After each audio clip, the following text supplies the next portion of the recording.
अमनेर तालुक्यातील ताज्या बातम्या व ठळक घडामोडींसाठी पाहत राहा JBN महाराष्ट्र।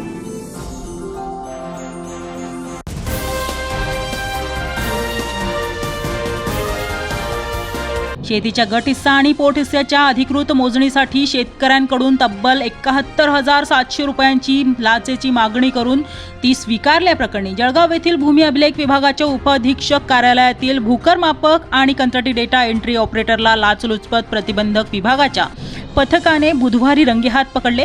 या प्रकरणी जळगाव तालुका पोलीस ठाण्यात दोन्ही संशयितांविरुद्ध भ्रष्टाचार प्रतिबंधक कायद्यान्वये गुन्हा दाखल करण्याची प्रक्रिया उशिरापर्यंत सुरू होती। या प्रकरणातील संशयित राहुल ताराचंद कोळी हे भूमी अभिलेख विभागात भूकरमापक म्हणून कार्यरत असून कल्पेश सोमनाथ पाटील वय वर्ष 32 हा कंत्राटी डेटा एंट्री ऑपरेटर आहे। तक्रारदार शेतकऱ्याची जळगाव तालुक्यातील एका गावात गट क्रमांक 6 मध्ये शेती आहे। सदर जमिनीच्या गट हिस्सा व पोट हिस्साची पडताळणी करून अधिकृत मोजणी व्हावी यासाठी त्यांनी जळगाव येथील भूमी अभिलेख विभागाच्या उपअधीक्षक कार्यालयात नियमानुसार अर्ज दाखल केला होता।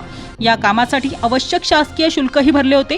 सर्व प्रक्रिया पूर्ण करूनही काम करण्यासाठी भूकरमापक राहुल कोळी याने तक्रारदाराकडे त्यांच्या भावाच्या उपस्थितीत सुमारे 70,000 रुपये लाचेची मागणी केल्याचा आरोप आहे।